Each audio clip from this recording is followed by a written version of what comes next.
Om Swastiastu. Halo semuanya, apa kabar? Semoga sehat selalu dan berada di bawah lindungan Ida Sang Hyang Widi Wasa. Sebelumnya, perkenalkan saya atas nama Ida Bagus Suryanata Gangga Manuaba dari 11 MIPA 2, nomor absen 11. Pada video ini, saya akan menjelaskan secara ringkas mengenai permainan sepak bola, mulai dari sejarahnya, aturan bermain, hingga sarana dan prasarana yang kita perlukan dalam bermain sepak bola. Pada bagian yang pertama ini, saya akan menjelaskan tentang sejarah sepak bola. Dalam pemaparannya, saya akan membagi sejarah sepak bola ini menjadi dua, yaitu sejarah sepak bola di dunia dan sejarah sepak bola di Indonesia. Sejarah sepak bola di dunia. Sepak bola pertama kali muncul sekitar abad 2-3 sebelum Masehi di Tiongkok atau China pada pemerintahan dinasti Han. Kala itu sepak bola disebut dengan tuchu. Alat yang digunakan berupa gulungan kulit binatang yang dibentuk sedemikian rupa sehingga membentuk seperti bola. Cara bermainnya pun cukup sederhana, yaitu dengan menggiring dan menendang bola ke dalam jaring kecil. Selain di Tiongkok, ternyata sepak bola juga sudah mulai berkembang di Jepang dengan sebutan kamari. Alat yang digunakan pun hampir sama dengan yang di Tiongkok. Untuk perkembangan sepak bola modern mulai berkembang di Inggris. Namun sebelum perkembangan sepak bola modern, ternyata di Inggris sempat ada pelarangan untuk bermain sepak bola oleh Raja Edward III tahun 1365. Hal itu dikarenakan sepak bola ini banyak menimbulkan kekerasan karena belum adanya aturan yang baku yang mengatur tentang cara bermain sepak bola. Namun, semua itu berubah ketika sepak bola modern ditemukan sekitar tahun 1863 di Freemasons Tavern berkat perkumpulan 11 sekolah yang merumuskan aturan baku mengenai persepak bolaan.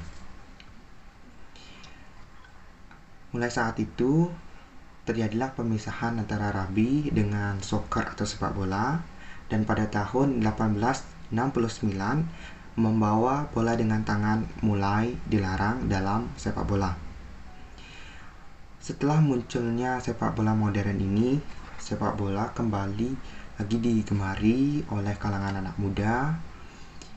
Oleh sebab itu, maka dibentuklah suatu organisasi yang akan mengurus tentang urusan persepak bola dan memajukan lagi sepak bola yang kita kenal dengan FIFA, Federation International de Football Association, yang didirikan di Prancis tanggal 21 Mei tahun 1904. Sejarah sepak bola di Indonesia. Sepak bola mulai berkembang di Indonesia ketika munculnya PSSI atau Persatuan Sepak Bola Seluruh Indonesia yang dibentuk tanggal 19 April 1930 di Yogyakarta dengan pendirinya sekaligus sebagai ketua pertama yaitu Suratin Susro Sugondo. Kala itu PSSI ini memiliki tujuan untuk memperkuat olahraga Indonesia untuk melawan Hindia Belanda. Yang kedua adalah terkait peraturan dalam pertandingan sepak bola yang harus diperhatikan oleh pemain dan wasit. Yang pertama, mengenai jumlah pemain. Jumlah pemain dalam satu tim terdiri dari 11 orang pemain dengan satu diantaranya adalah sebagai penjaga gawang atau kiper. Pengurangan pemain dalam satu tim bisa saja terjadi bila mana pemain tersebut melakukan pelanggaran.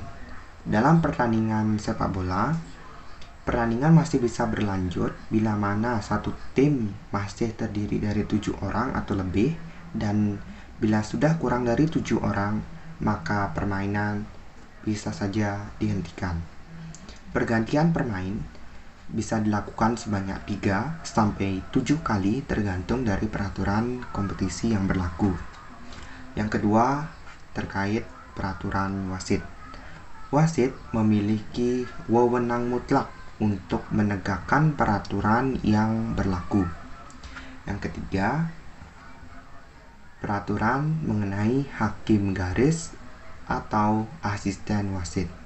Asisten wasit berjumlah 2 orang yang bertugas untuk memberikan isyarat kepada wasit utama bila mana terjadi bola out, pelanggaran pemain. Selain itu, hakim garis juga bertugas untuk mengawasi pemain dalam melakukan tendangan sudut. Yang keempat adalah lamanya pertandingan. Dalam permainan sepak bola, satu babak diberikan waktu 45 menit. Waktu 15 menitnya untuk istirahat.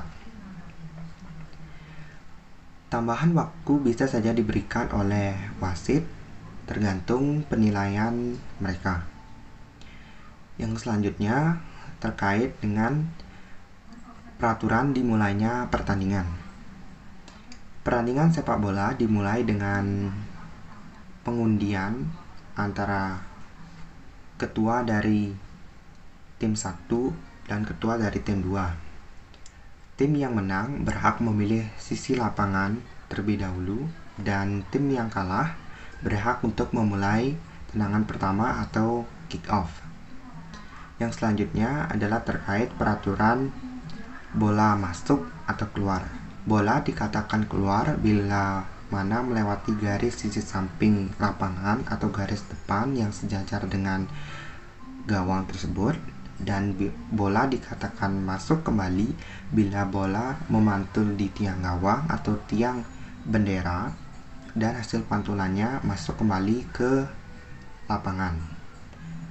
Yang selanjutnya terkait dengan pemberian skor. Tim yang berhasil membobol tim lawan mendapatkan 1 skor dengan syarat tidak melakukan pelanggaran sedikit pun. Yang selanjutnya adalah peraturan offside. Pemain dikatakan melakukan offside ketika pemain tersebut berada lebih dekat dengan gawang daripada bola dan 2 orang pemain terakhir yang masih dalam satu tim. Yang selanjutnya terkait pelanggaran dalam permainan sepak bola. Pelanggaran dalam permainan sepak bola dapat kita bagi menjadi 2, yaitu pelanggaran minor dan pelanggaran mayor. Pelanggaran minor adalah pelanggaran yang ringan, biasanya ditandai dengan pemberian kartu kuning oleh wasit kepada pemain. Contoh pelanggaran minor adalah melakukan pergerakan yang dapat membahayakan atau mengganggu pemain lain. Yang kedua adalah pelanggaran mayor. Pelanggaran yang lebih berat ditandai dengan pemberian kartu merah oleh wasit kepada pemain. Contoh pelanggaran mayor adalah dengan sengaja memukul atau meludahi pemain lawan. Yang selanjutnya itu terkait dengan tendangan bebas. Tendangan bebas dilakukan ketika pemain lawan melakukan pelanggaran terhadap tim kita. Tendangan bebas dapat dibagi menjadi 2, yaitu tendangan bebas langsung dan tendangan bebas tidak langsung. Selanjutnya adalah tendangan penalti. Tendangan penalti dilakukan ketika pemain lawan melakukan pelanggaran terhadap tim kita di kotak penaltinya sendiri. Yang selanjutnya adalah lemparan ke dalam atau throw in. Dilakukan ketika bola keluar dari sisi samping lapangan. Yang selanjutnya adalah goal kick atau tendangan gawang. Dilakukan apabila bola tim yang sedang menyerang keluar dari sisi lapangan bagian depan yang sejajar dengan mulut gawang. Yang terakhir adalah corner kick atau tendangan sudut. Dilakukan bila mana tim yang sedang bertahan membuat bola keluar dari sisi sebelah samping lapangan atau sisi yang sejajar dengan lapangan. Itulah beberapa peraturan sepak bola yang saya ketahui.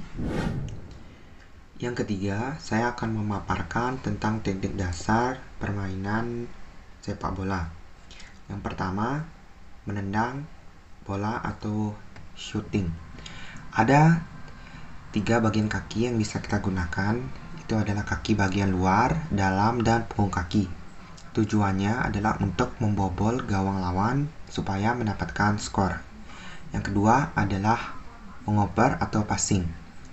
Passing digunakan untuk memberikan bola kepada teman satu tim.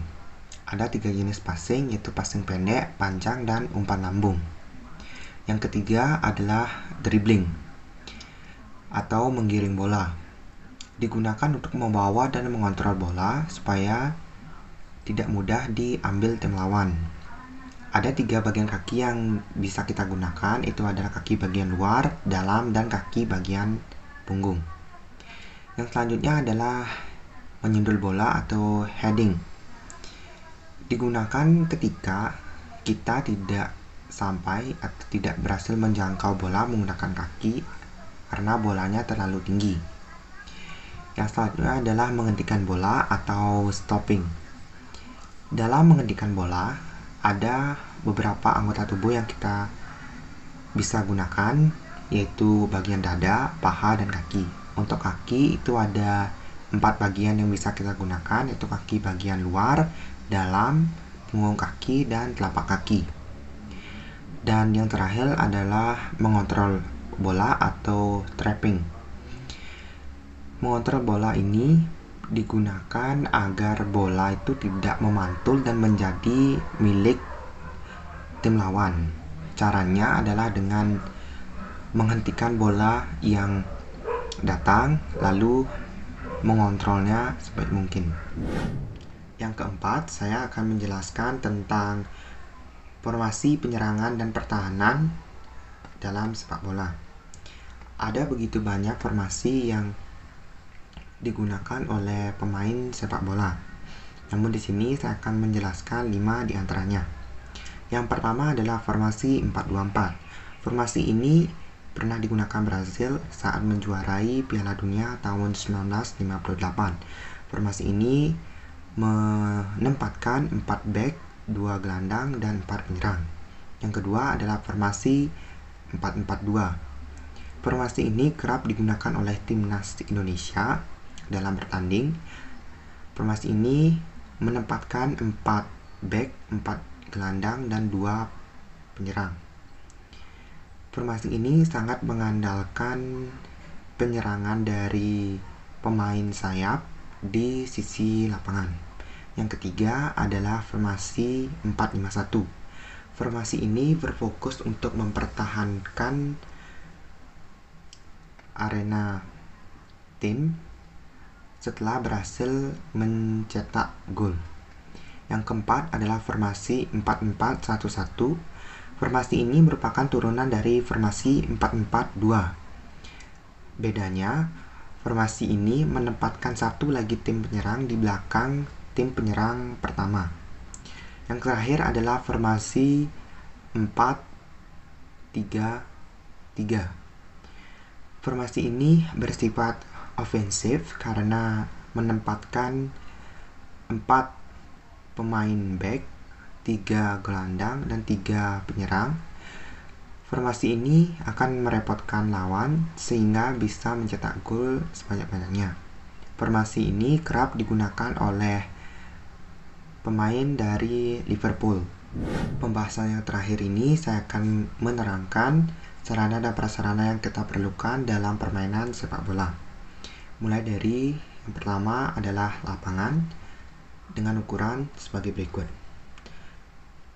Panjang lapangan 100 sampai 110 meter, lebar lapangan 64 sampai 75 meter, jari-jari tengah lingkaran 9,15 meter, daerah penalti 40,95 dikali 16,5 meter, daerah gawang 18,35 kali 5,5 meter, tinggi gawang 2,44 meter, dan lebar gawang 7,35 meter.